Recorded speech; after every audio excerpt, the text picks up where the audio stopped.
Hello students, मैं अभिषेक Saxena mathematics lecturer आज आपके सामने व्रत का लेक्चर नंबर 3 स्टार्ट करने जा रहा हूँ। लेक्चर नंबर 2 में हमने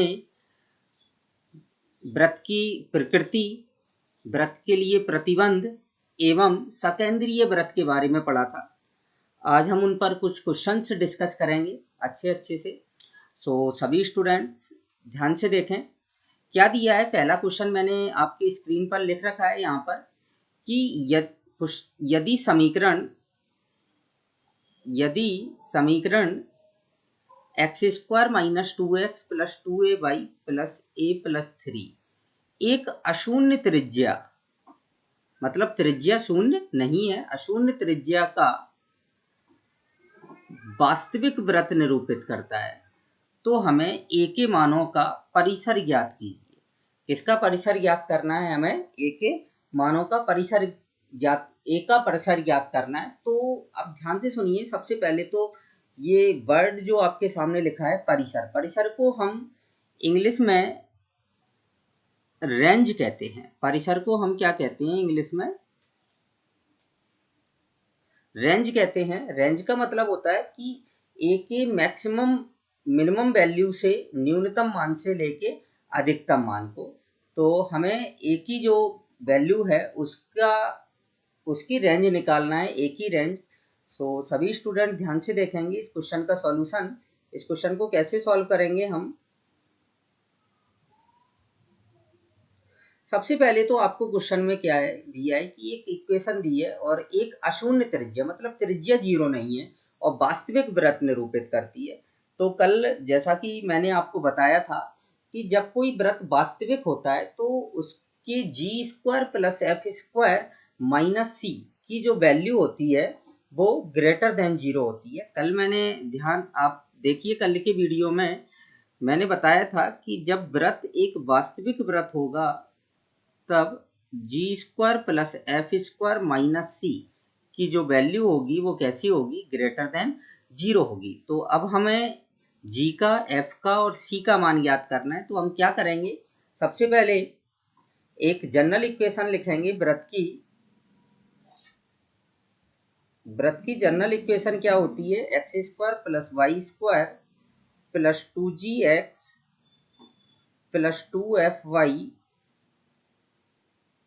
प्लस c इक्वल टू 0 से कंपेयर करेंगे, से तुलना करेंगे आप सबसे पहले इक्वेशन की। तो आपको क्या मिलेगा? आप देखिए कि 2g इक्वल टू क्या है? -2। सो यहाँ से आपको 2g इक्वल टू -2 मिलेगा। यहाँ से आप देखें 2f इक्वल टू क्या है? 2f इक्वल टू 2a है एंड c इक्वल टू आपके पास है a plus 3। c equal to क्या है? a plus 3। तो अब आप देखें इधर, तो यहाँ से आपको g इक्वल टू क्या मिल जाएगा? -1। f इक्वल टू आपको क्या मिलेगा? a and c equal to आपका क्या है? a प्लस 3 है।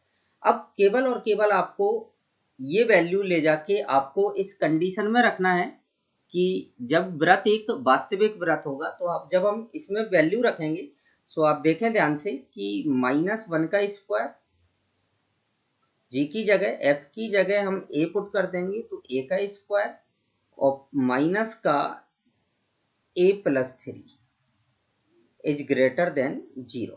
सो फाइनली आपको क्या मिलेगा? ये +1 a² माइनस का a माइनस का 3 इज ग्रेटर देन क्या आ जाएगा? 0। सो -3 में से 1 जाएगा तो a² माइनस का a minus 2 is greater than 0। अब हम आप इसके फैक्टर करेंगे। इसके फैक्टर क्या होंगे आपके? a² माइनस का ये 2a और माइनस का, सॉरी, प्लस का a और -2 इज ग्रेटर देन 0। सो यहाँ से आपको क्या मिल जाएगा? a -2 और a plus 1 is greater than 0। अब हम इसमें बेबी कर्व मेथड का यूज करेंगे। ये क्या बन रही है आपकी? ये एक इनइक्वालिटी है। ये क्या है आपकी? एक, इसको हम बोलते हैं असमीका।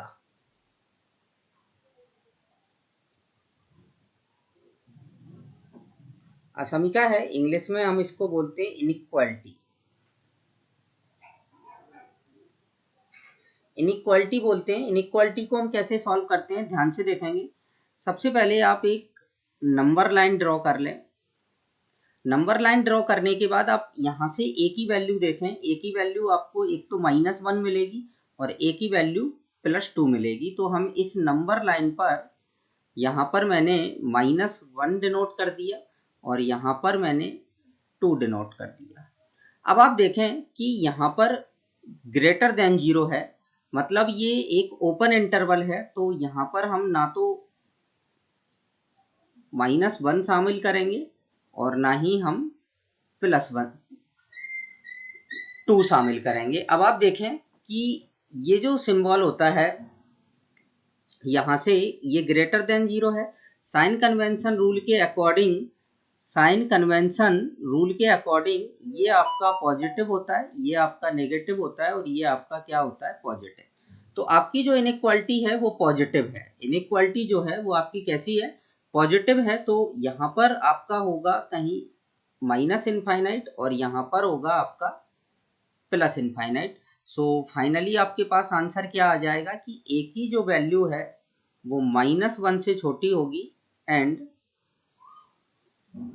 ए की जो वैल्यू है वो 2 से कैसी होगी, बड़ी होगी। सो हम इसी आंसर को फाइनली कैसे लिखेंगे, तो आप ऐसे लिखेंगे A belongs to -infinite to -1 small bracket union 2 to infinite. ये आपका फाइनली क्या होगा, आंसर होगा। अच्छा क्वेश्चन है, सभी स्टूडेंट ध्यान से देख लें इसको। केवल ये जो मैंने ये मेथड जो इनइक्वालिटी के लिए लगाया है इसको हम बोलते हैं baby curve method.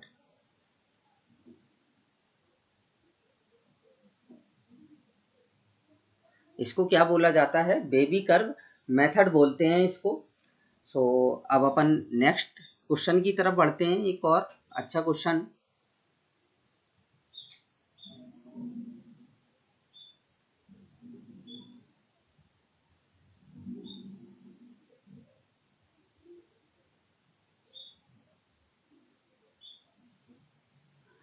Next question की तरफ बढ़ते हैं। क्वेश्चन नंबर 2 ध्यान से देखेंगे। क्वेश्चन नंबर 2 क्या है आपका,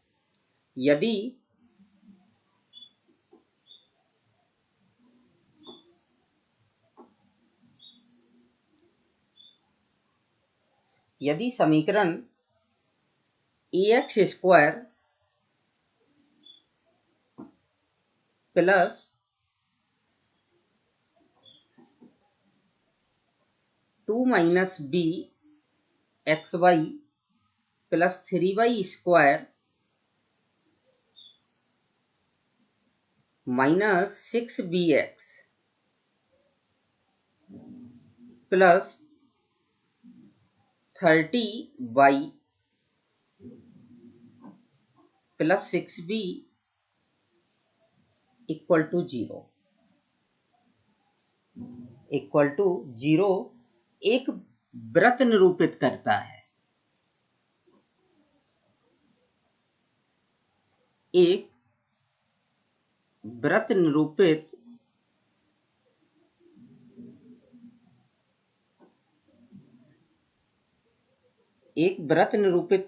करता है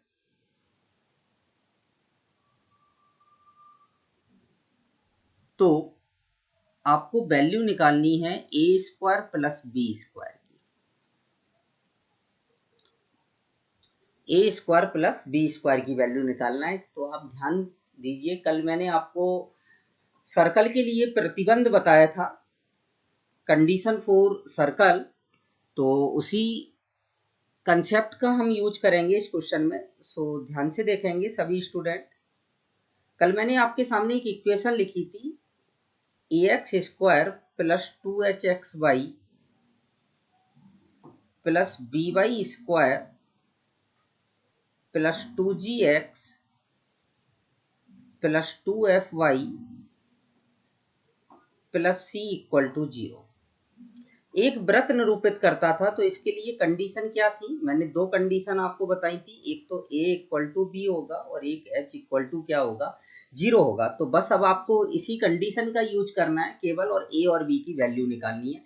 तो आप देखें इसमें कि a इक्वल टू क्या है, आपके पास a है, कंपेयर करेंगे इस इक्वेशन का और इससे कंपेयर करेंगे तो a इक्वल टू तो आपको a दिख रहा है, h equal to 2h equal to आपके पास क्या है, यहां से 2 माइनस बी, और b इक्वल टू क्या है आपके पास 3। केवल हम इतने ही पार्ट का यूज करेंगे। अब आप यहां से देखें कि h इक्वल टू क्या आ जाएगा, 2 माइनस बी अपॉन 2 आ जाएगा। अब सर्कल की कंडीशन के अकॉर्डिंग h इक्वल टू क्या होता है आपका, 0 होता है। तो जैसे ही आप इसको 0 पुट करेंगे तो आपको क्या मिलेगा, यहाँ से b इक्वल टू 2 मिल जाएगा, b इक्वल टू आपको 2 मिल गया। अब a इक्वल टू b है, तो a इक्वल टू क्या है, b है, तो b इक्वल टू क्या है 3। तो यहाँ से आपको सीधा मिल जाएगा a इक्वल टू क्या मिल जाएगा, आपको 3 मिल जाएगा। अब आपको वैल्यू क्या निकालना है, a square plus b square. तो a square plus b square equal to क्या आ जाएगा, 9 प्लस 4 और इक्वल टू क्या आ जाएगा 30। सो इस टाइप से छोटे छोटे क्वेश्चंस भी आपके पुटअप हो जाते हैं, जो छोटी सी एक कंडीशंस पर डिपेंड करते हैं, प्रतिबंध पर डिपेंड करते हैं। तो चलिए अपन एक बहुत अच्छा क्वेश्चन और हम डिस्कस करने जा रहे हैं आपके सामने, तो सभी स्टूडेंट ध्यान से देखेंगे।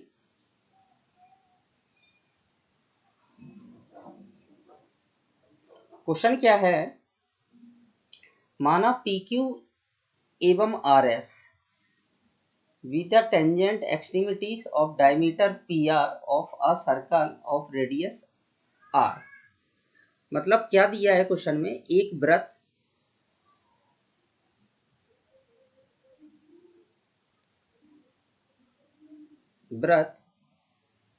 जिसकी त्रिज्या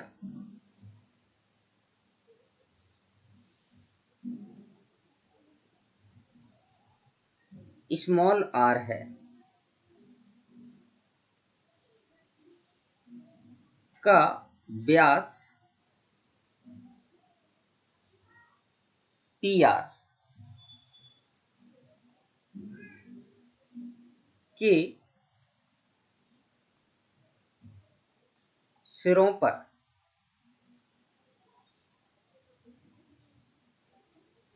खींची गई स्पर्श रेखाएं,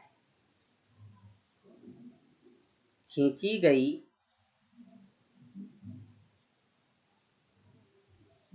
स्पर्श रेखाएं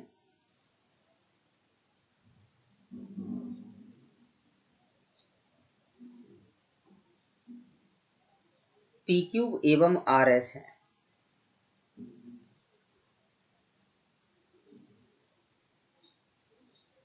PQ व RS हैं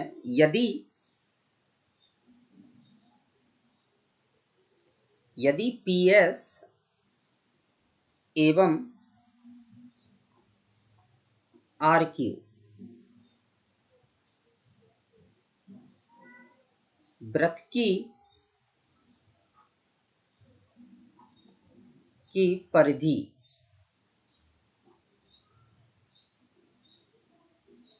की बिंदु X पर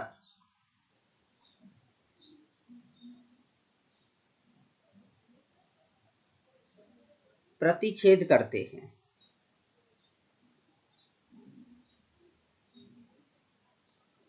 बिंदु x पर प्रतिच्छेद करते हैं, तो 2r बराबर बताना है आपको इस क्वेश्चन में। तो 2r इक्वल टू क्या आएगा।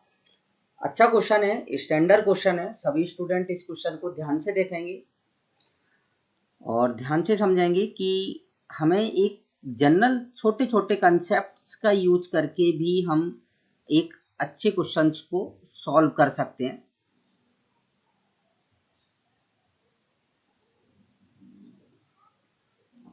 चलिए क्वेश्चन सॉल्व करते हैं, ध्यान से देखेंगे। सबसे पहले हम थोड़ा सा एक इसका एक रफली चित्र बनाएंगे। एक मैंने वृत्त बना दिया यहाँ पर,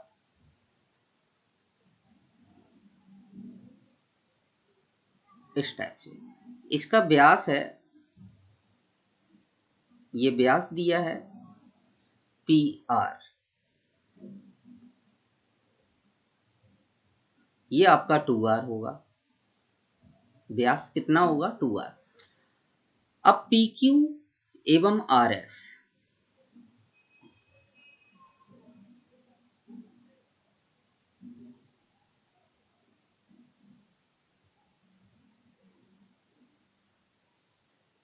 थोड़ा गड़बड़ हो गया है, आप लोग सही बना लें।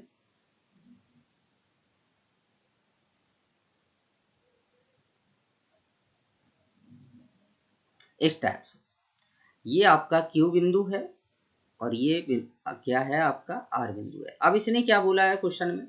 PS, PS सॉरी, ये बिंदु आपका क्या होगा? ये S है। PS, जब हम इसको इससे मिलाएंगे PS और QR, थोड़ा सा ध्यान से बनाना है। इस टाइप से ये एक दूसरे को कहाँ पर इंटरसेक्ट कर रहे हैं? परिधि पर, X बिंदु पर काट रहे हैं। तो आपको बताना है 2r इक्वल टू। चलिए अब इस क्वेश्चन को अपन सॉल्व करते हैं। थोड़ा सा अपन यहाँ पर देखते हैं। हमेशा आपको ध्यान रखना है कि त्रिज्या जो होती है वो स्पर्श रेखा पर लंबवत होती है। आप लोगों ने पढ़ा होगा त्रिज्या सदैव स्पर्श रेखा पर कैसी होती है? लंबवत होती है। और अर्धवृत्त का कोण भी क्या होता है? आपका समकोण होता है। और ये आपका क्या है? अर्धवृत्त का कोण है। अब आप देखें कि अगर ये 90 है पूरा, ये कितना है? 90। अगर मैं इसको थोड़ी देर के लिए इसको मैं थीटा कंसीडर कर लूं, ये कितना हो गया? थीटा। ये थीटा है। अब आप देखें इस त्रिभुज पी क्यू आर में, पी क्यू आर में अगर हम बात करें तो ध्यान से देखना है आपको। पी क्यू आर में बात करें तो अगर ये पूरा 90 है, आपने ये सॉरी, हम थोड़ी देर पी एक्स और आर में बात करते हैं तो ये जो एंगल है आपका, ये अपने आप ही क्या हो जाएगा? 90 माइनस थीटा हो जाएगा। कितना हो जाएगा? 90 माइनस थीटा हो जाएगा। अब आप बात करें इसमें कि इस त्रिभुज PQS में कि अगर यहाँ पर देखें ये ट्राइंगल में PQR में, PQR के कोण देखें, एक 90 है, एक 90 माइनस थीटा है, तो ये एंगल कितना हो जाएगा? आपका थीटा हो जाएगा। ऐसे ही अगर अपन PRS में बात करें तो ये एंगल आपका कितना है? पूरा 90 का है, ये 90 का है, ये थीटा है, तो ये एंगल आपका कैसा हो जाएगा? 90 माइनस थीटा हो जाएगा। तो ये 90 माइनस थीटा हो गया। तो बस अब हमें कुछ नहीं करना है, हमें केवल और केवल ट्राइंगल को लेना है और आपको त्रिकोणमिति की प्रॉपर्टीज का यूज करना है। सो चलते हैं अपन सॉल्यूशन इस क्वेश्चन का। समकोण त्रिभुज,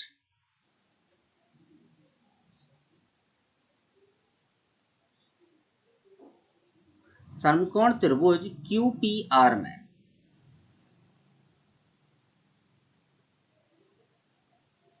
समकोण त्रिभुज QPR में हम बना रहे हैं।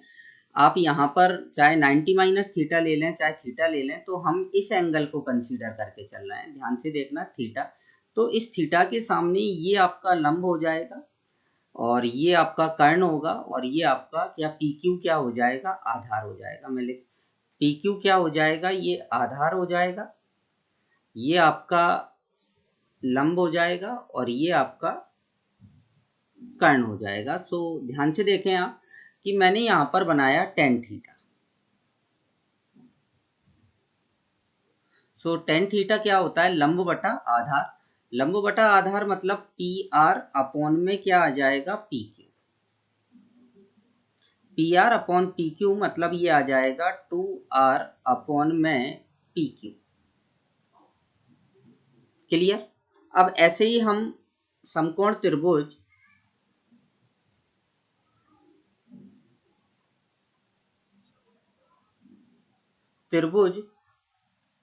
पी आर एस में लेते हैं। पी आर एस में हमने इस एंगल को कंसीडर कर लिया, थीटा ही कर लेते हैं, या आप 90 माइनस थीटा को कंसीडर कर लें, कोई दिक्कत नहीं है। 90 माइनस थीटा को तो ये लंब हो जाएगा, ये आपका क्या हो जाएगा, आधार हो जाएगा। चलिए 90 माइनस थीटा या थीटा कुछ भी आप जैसा चाहें वैसा ले सकते हैं। अगर आप थीटा लेते हैं तो ये लंब होगा, ये आधार होगा, और ये तो हमने यहाँ पर कौन सा एंगल कंसीडर किया है, 90 माइनस थीटा। सो यहाँ पर क्या आएगा, tan 90 minus theta equal to क्या आ जाएगा, 2r अपॉन में 90 माइनस थीटा हम कंसीडर कर रहे हैं, तो ये लंब हो जाएगा और ये आधार हो जाएगा, लंब बटा आधार। तो यहाँ पर ये आ जाएगा आपका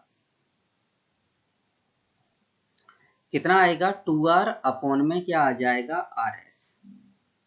अब tan 90 माइनस थीटा आपका क्या होता है, कॉट थीटा, सभी स्टूडेंट को मालूम होना चाहिए। सो इसको मैंने इक्वेशन फर्स्ट कंसीडर कर लिया और इसको मैंने इक्वेशन सेकंड कंसीडर कर लिया। अब आप इक्वेशन फर्स्ट और इक्वेशन सेकंड का जब मल्टीप्लाई करेंगे, जब आप इन दोनों का मल्टीप्लाई करेंगे, सो ध्यान से देखें, जब मल्टीप्लाई करेंगे तो क्या आएगा आपके पास, tan theta into cot theta equal to क्या आ जाएगा, 2r upon p Q into 2r upon r s. Tan और कॉट आप समझ जानते हैं, टेन और कॉट आपस में रेसिप्रोकल होते हैं, तो ये कैंसिल आउट हो जाएंगे, बना जाएगा। सो आपके पास 4r स्क्वायर इक्वल टू क्या आ जाएगा, P Q into R S. So 2r equal to क्या आ जाएगा, root of P Q into R S. So काफ़ी अच्छा क्वेश्चन है ये, सभी स्टूडेंट्स को ध्यान रखना है। केवल और केवल कोई इसमें कंसेप्ट, बड़ा कंसेप्ट यूज नहीं हुआ है, सिंपल आपका ट्रिग्नोमेट्री कंसेप्ट यूज हुआ है क्वेश्चन में, और अच्छा क्वेश्चन है। चलिए अब आप इसको नोट कर लें, फिर हम आगे बढ़ते हैं।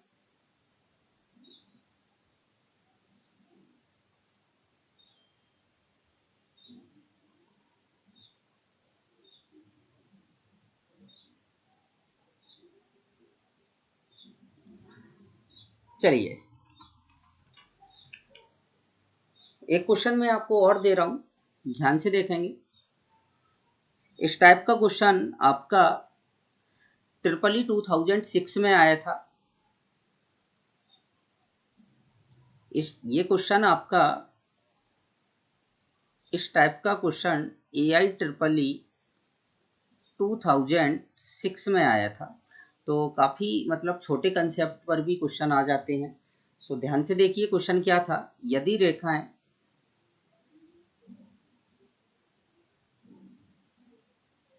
रेखाएं 2x minus 3y minus 5 equal to 0 एवं 3x minus 4y equal to 7 वृत्त के व्यास हैं।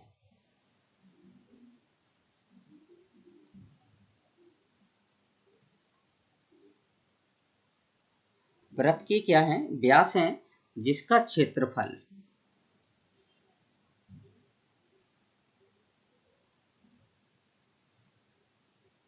क्षेत्रफल 154 स्क्वायर यूनिट है। तो वृत्त का समीकरण,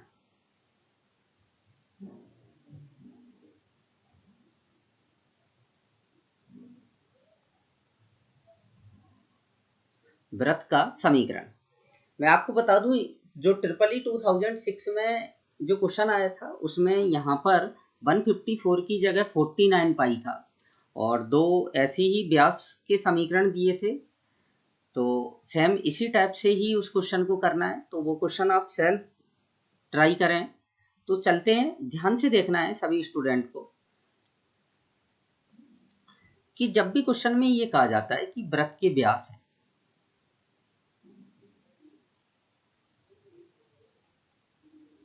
जैसे ये कोई आपका वृत्त तो कभी गोल बन ही नहीं सकता है मेरा बिल्कुल सही ढंग से, हमेशा ये व्यास है। तो निश्चित बात है जहां व्यास काटते हैं वो पॉइंट क्या होता है, आपका केंद्र होता है। और किसी भी वृत्त का समीकरण ज्ञात करने के लिए हमारे पास केंद्र एवं त्रिज्या होना जरूरी है। क्या होना जरूरी है? केंद्र एवं त्रिज्या होना जरूरी है। तो अब चलिए सबसे पहले तो हम क्या करेंगे इस क्वेश्चन में इन दोनों इक्वेशंस को सॉल्व करके क्या निकालेंगे? केंद्र निकालेंगे। क्या निकालेंगे आप? केंद्र निकालेंगे। चलिए सॉल्व करते हैं इस क्वेश्चन को।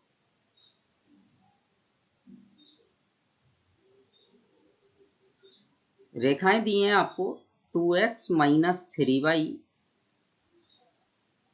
इक्वल टू 5 कर देते हैं और यहाँ पर दी है equation 3x minus 4y equal to क्या है? 7। ये इक्वेशन फर्स्ट है आपकी और ये इक्वेशन सेकंड है।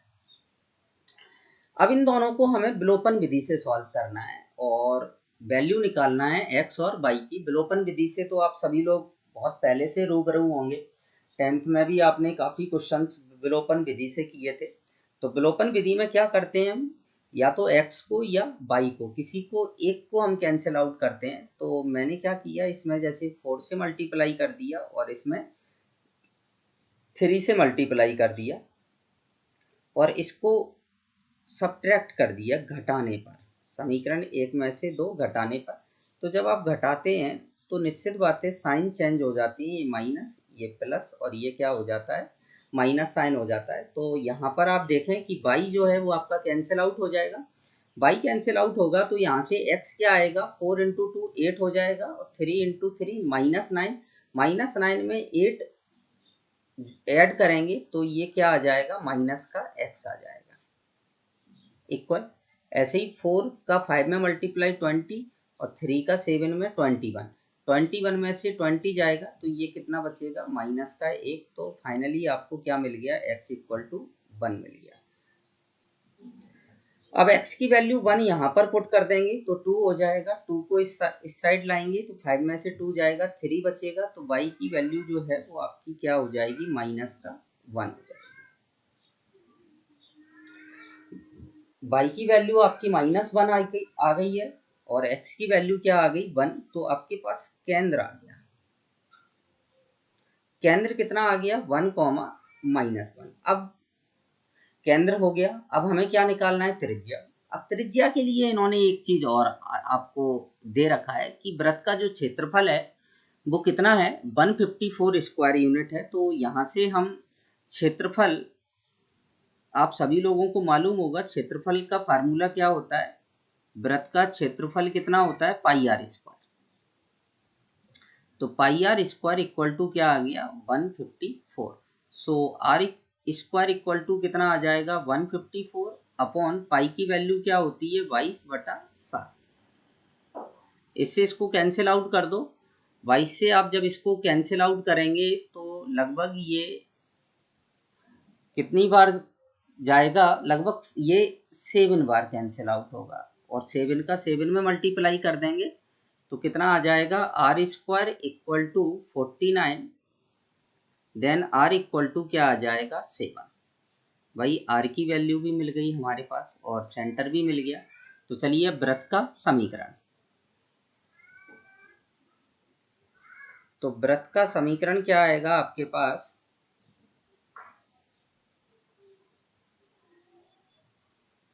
x माइनस एच मतलब x माइनस 1 का स्क्वायर प्लस y माइनस के मतलब ये प्लस हो जाएगा इक्वल टू कितना आ जाएगा 7 का स्क्वायर। इसको ओपन कर दें तो एक्स स्क्वायर माइनस का 2x प्लस का 1 आ जाएगा।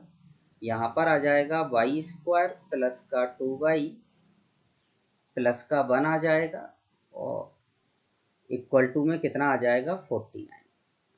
तो फाइनली आंसर कितना आ गया x square plus y square minus का 2x प्लस का 2y और 2 में से 49 जाएगा तो माइनस का 47 आ जाएगा। तो फाइनली ये आपका क्या है आंसर। तो इस टाइप का क्वेश्चन मतलब आपका ट्रिपल ई में आ चुका है। तो आप ये ध्यान रखें कि चाहे क्वेश्चन कंसेप्ट छोटा हो लेकिन क्वेश्चन तो भी कंपटीशन में पुटअप किया जा सकता है। चलिए अब एक क्वेश्चन हम और सॉल्व करते हैं।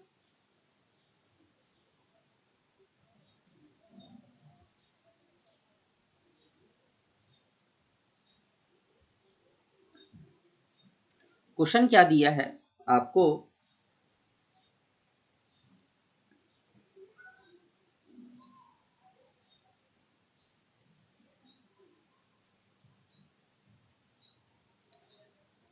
हमें वृत्त का समीकरण ज्ञात करना है। क्वेश्चन में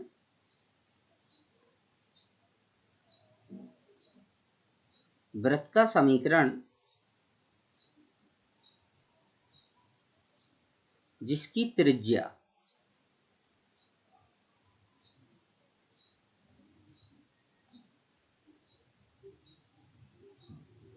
त्रिज्या 3 है एवं केंद्र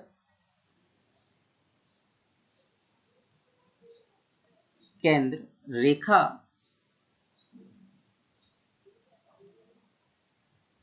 y equal to x minus 1 पर है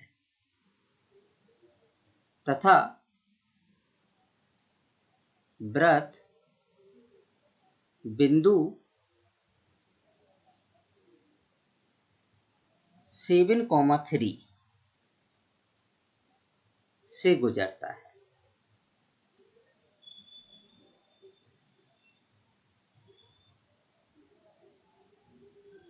7,3 से होकर गुजरता है। तो चलिए इस क्वेश्चन को हम सॉल्व करते हैं। कैसे करेंगे इस क्वेश्चन को सॉल्व, ध्यान से देखेंगे सभी स्टूडेंट। सबसे पहले एक थोड़ा सा रफली एक डायग्राम बना के मैं आपको समझाता हूँ क्वेश्चन को कि क्वेश्चन बोल क्या रहा है। कि जैसे एक वृत्त है, ये एक वृत्त है जिस पर कोई यहाँ पर एक बिंदु है 7,3 और ये सेंटर है। सेंटर से लेके परिधि तक की दूरी त्रिज्या होती है। त्रिज्या आपको क्वेश्चन में दी गई है। तो आपके पास अब आप देखें कि अगर यहाँ से हमारे पास सेंटर मिल जाए तो सेंटर से इस पॉइंट की दूरी किसके इक्वल होगी, 3 के इक्वल होगी। रेडियस आपको 3 दी है और क्या बोला है क्वेश्चन में कि जो केंद्र है वो आपका रेखा पर स्थित है। किस पर स्थित है, रेखा पर। तो अगर हम यहाँ पर x का मान h ले लें, x की वैल्यू अगर हम h ले लें तो y की वैल्यू अपने आप ही क्या हो जाएगी, h माइनस 1 हो जाएगी। क्या हो जाएगी, h माइनस 1 हो जाएगी। तो जो केंद्र है वो जो केंद्र है आपका वो क्या हो जाएगा, x का कोऑर्डिनेट तो आपने h ले लिया और y का कोऑर्डिनेट्स अपने आप ही क्या हो जाएगा आपका h माइनस 1 हो जाएगा। यहाँ से फिर से समझिए, जैसे मैंने x की जो वैल्यू है x मैंने h ले लिया, अब h यहाँ रख दिया तो y क्या हो जाएगा h माइनस 1। क्योंकि हमें एक ही इक्वेशन मिलेगी। अगर हम इसमें दो अननोन ले लेंगे, दो चर ले लेंगे अगर, तो एक इक्वेशन से दो h और k की वैल्यू लाना संभव नहीं है। तो इस टाइप के क्वेश्चन में हम जैसे x की वैल्यू लेते हैं तो x के टर्म में ही हम किसकी वैल्यू ले लेते हैं, y की वैल्यू लेते हैं, जिससे एक ही अननोन रहता है। अब आप देखिए कि यहाँ पर हमें केवल h की ही वैल्यू निकालना है, h ही दोनों जगह है। तो अब चलिए बस क्वेश्चन आपका सॉल्व हो गया। कोई अब परेशानी की बात ही नहीं रही है क्वेश्चन में किसी भी प्रकार की। जैसे ये आपका सेंटर है, ये आपका P है, CP इक्वल टू R तो हम बहुत समय से करते चले आ रहे हैं। तो सॉल्यूशन यहां से देखें आप, CP इक्वल टू क्या है आपके पास 3 है। CP इक्वल टू क्या है 3 है। तो दो बिंदुओं के बीच की दूरी का फार्मूले का यूज करेंगे अपन सीधा सा।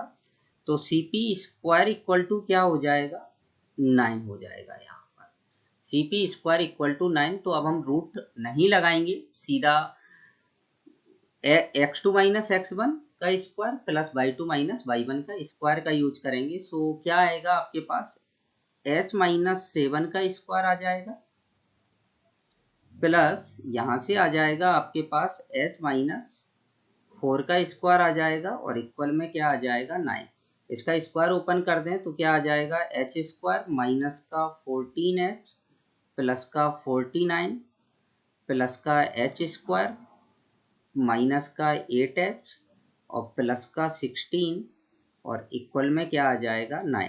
सो क्या आ गया h स्क्वायर ये 2h स्क्वायर हो गया, माइनस का 14h और 8h मतलब माइनस का 22h हो जाएगा, और 49 में से 9 जाएगा 40 और 16 ये कितना हो जाएगा आपका 56। 2 कॉमन ले लें सीधा सा, 2 कॉमन लेंगे तो h square minus 11h plus का कितना आ जाएगा 28। यहाँ से आपको दिख रहा है 7 और 4 11 और 7 चौको 28, तो मतलब h की जो वैल्यू है वो 7 और क्या आ जाएगी 4 आ जाएगी। तो h की जब हम वैल्यू 7 लेंगे तो एक केंद्र क्या आ जाएगा, h की वैल्यू 7 ली तो 7,6 आ जाएगा, रेडियस 3 रहेगी, और C2 ये C1 मान लिया मैंने, और C2 क्या आ जाएगा आपका, जब h की वैल्यू 4 लेंगे तो ये क्या आ जाएगा 4,3 आ जाएगा। कितना आ जाएगा 4,3 आ जाएगा। तो चलिए अब हम इस क्वेश्चन को सॉल्व कर लेते हैं। कैसे करेंगे, h,6 है और 4,3 है, दो सर्कल आ रहे हैं, तो किसी भी एक सर्कल को आप फाइंड आउट कर लें। तो वृत्त का समीकरण क्या आएगा आपके पास,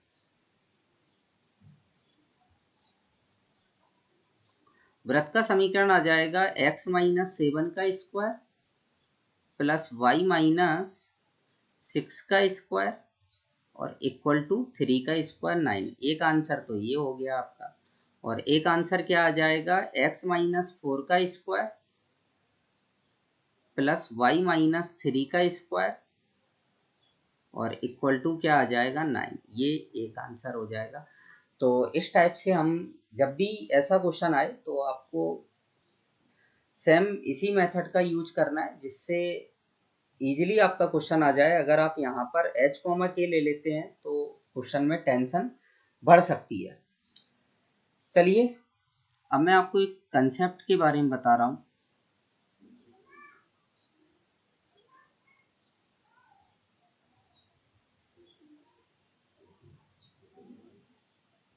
इस टाइप का क्वेश्चन ट्रिपल ई में पूछा जा चुका है। सो ध्यान से देखेंगे।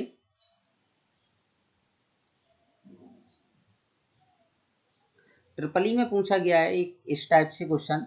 इसमें ये लोग हमें जीवा के मध्य बिंदु का बिंदु पथ ज्ञात करना है, जो कि केंद्र पर कोई एंगल अंतरित करती है।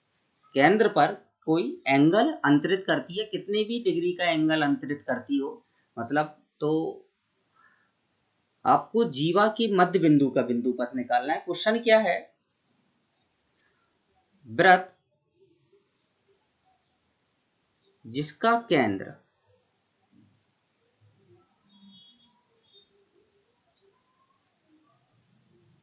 केंद्र 0,0 है, वृत्त जिसका केंद्र क्या है 0,0 है एवं त्रिज्या 3 इकाई है।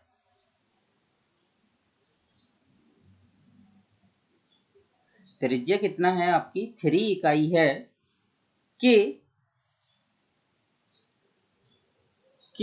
जीवा के के मध्य बिंदु का बिंदुपथ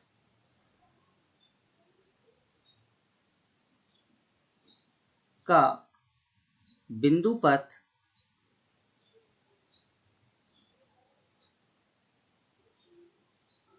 जो केंद्र पर 2π/3 का कोण अंतरित करती है।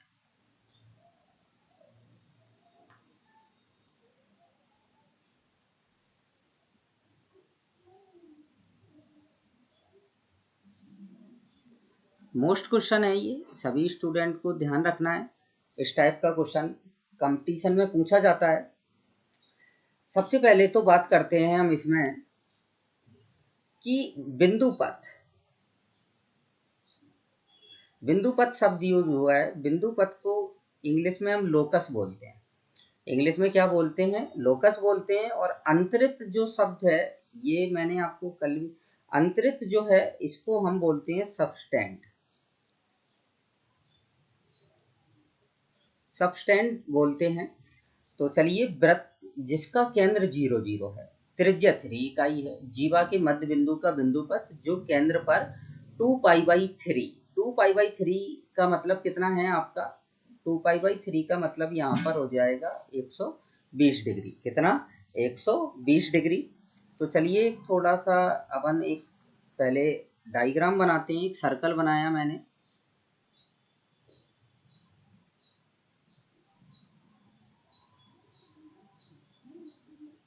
इस टाइप से एक सर्कल बना दिया।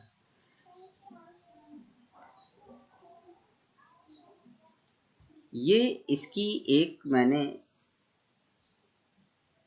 कोड बना दी, जीवा। यहां पर वृत्त का केंद्र है, वृत्त का सेंटर है। सेंटर कितना दिया है आपको? 0,0 दिया है।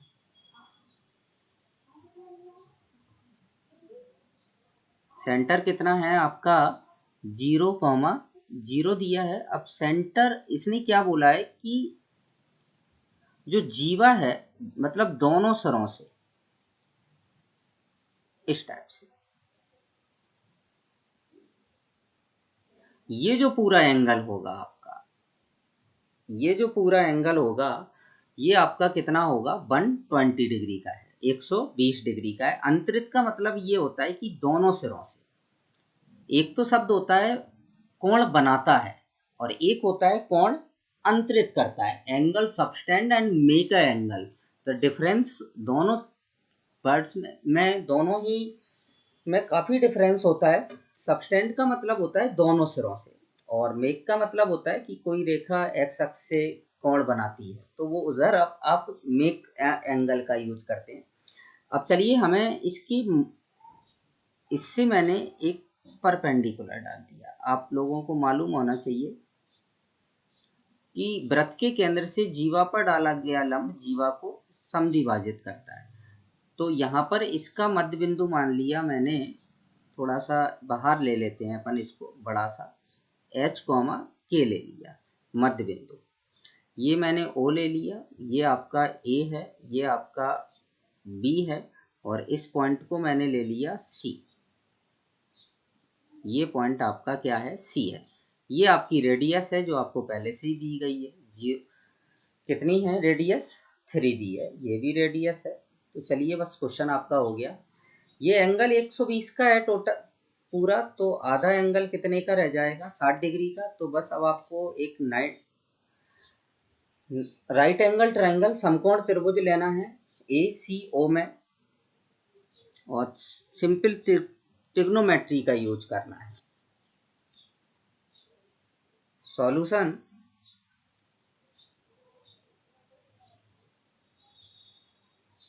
समकोण त्रिभुज ACO में, समकोण त्रिभुज ACO में मैंने यहां पर बनाया OC/OA। अब आप बताइए क्या होगा OC/OA? देखो, यहाँ से देखते हैं। ये 60 है, तो ये लंब हो जाएगा, ये आपका आधार होगा, और ये आपका कर्ण होगा, मतलब आधार बटा कर्ण बनाया हमने। आधार बटा जब आप कर्ण बना रहे हैं तो आधार बटा कर्ण क्या होता है आपका cos थीटा, तो ये आ जाएगा आपका cos 60।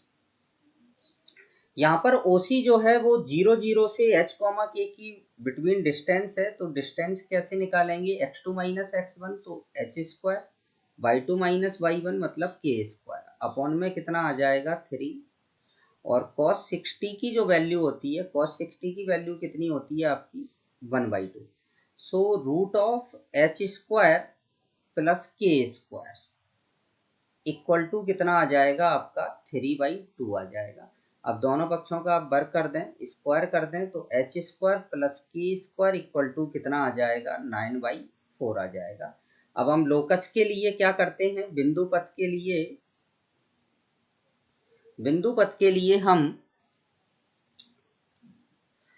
h को तो किससे रिप्लेस कर देते हैं, h को हम रिप्लेस करते हैं x से, और k को रिप्लेस करते हैं y से, और इक्वल टू क्या आ जाएगा 9/4। तो ये आपका फाइनली आंसर है। तो ध्यान रखना है जब भी इस टाइप का क्वेश्चन आए, जब जीवा केंद्र पर कोई एंगल सबस्टेंड करती है और हमें जीवा के मध्य बिंदु का बिंदु पथ निकालना है, तो सिंपल इस तरीके से सिंपल त्रिकोणमिति का यूज करके हम उसको कर सकते हैं। चलिए अब हम आगे बढ़ते हैं।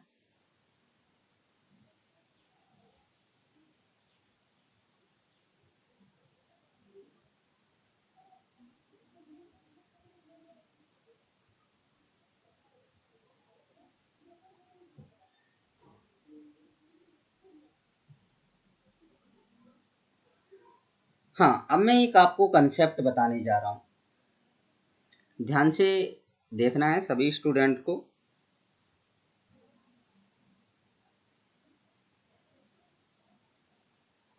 Diametric form of a circle.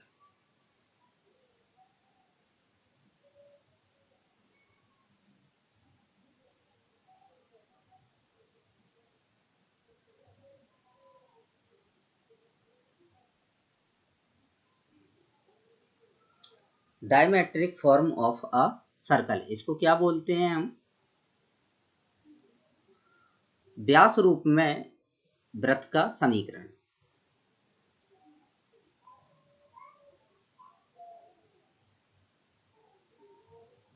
में वृत्त का समीकरण।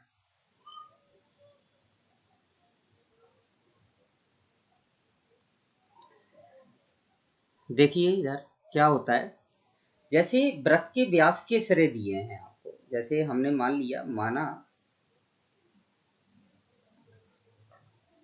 वृत्त के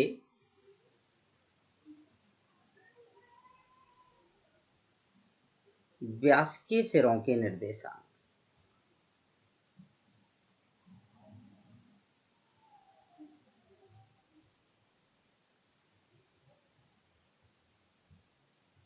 निर्देशांक,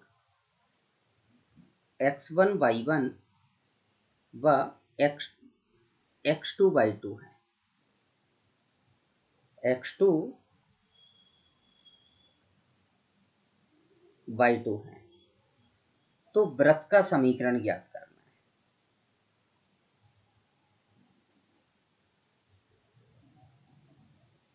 है। वृत्त का समीकरण तो क्या होता है, सीधा वृत्त का समीकरण हो जाता है आपका, ये फार्मूला है आपका x minus x1 x minus x2 plus y minus y1 और y minus y2 equal to 0। ये आपका फार्मूला है, ये आपको फार्मूले की तरह याद रखना है। चलिए अब तुरंत हम इसका प्रूफ और देखे लेते हैं कि ये इसको हम प्रूफ कैसे करते हैं। ध्यान से देखेंगे सभी स्टूडेंट, पहले हमने एक सर्कल ड्रॉ कर लिया, बिल्कुल सिंपल प्रूफ है, आप सभी लोगों को आता होगा इतना तो। जैसे ये वृत्त है और ये इसका व्यास है, ये सिरे आपको दिए गए हैं, जैसे ये मैंने ए मान लिया और ये क्या मान लिया बी, ए के कोऑर्डिनेट्स आपको क्या दिए हैं x1 y1 और बी के कोऑर्डिनेट्स क्या दिए हैं x2 y2। यहाँ पर कोई पॉइंट है P जिसके कोऑर्डिनेट्स हैं x, y। ये अब इससे इसको मिला दिया और इससे इसको मिला दिया। आप सभी लोगों को मालूम होना चाहिए कि अर्धवृत्त का कोण कितना कैसा होता है, समकोण होता है। अर्धवृत्त का कोण समकोण होता है, मतलब PA और PB दोनों लंबवत हैं। दोनों कैसी हैं? लंबवत हैं। तो बस अब क्या है, प्रूफ हो गया बस यहाँ से तुरंत फटाफट कि हम सीधा लिखेंगे कि PA जो है वो परपेंडिकुलर है PB के। PA परपेंडिकुलर PB के है तो निश्चित बात है जब ये दोनों रेखाएं लंबवत हैं तो इनकी प्रवणताओं का गुणनफल m1 इंटू m2 बराबर क्या होगा -1। मैंने इसकी प्रवणता ले ली m1 और इसकी प्रवणता क्या ले ली m2। तो m1 क्या आएगा y2 कल मैंने आपको बताया था कि प्रवणता का फार्मूला क्या होता है y2 माइनस y1 अपॉन में x2 माइनस x1, सीधा सा। तो y2 माइनस y1 निकालेंगे तो x माइनस यहाँ पर आ जाएगा y माइनस y1 अपॉन में x minus x1 into y2 के m2 के लिए निकालेंगे तो क्या आएगा y माइनस y2 और अपॉन में आ जाएगा x minus x2 equal to क्या आ जाएगा -1। सो यहाँ से आपको क्या मिलेगा y minus y1 into y minus y2 और इसका तिर्यक गुणा इधर होगा तो माइनस का x माइनस x1 और x माइनस x2। अब आप इसका पक्षांतरण कर दें, ट्रांसफर कर दें, तो ट्रांसफर करने के बाद आपको सीधा क्या मिल जाएगा x minus x1 x minus x2 plus y minus y1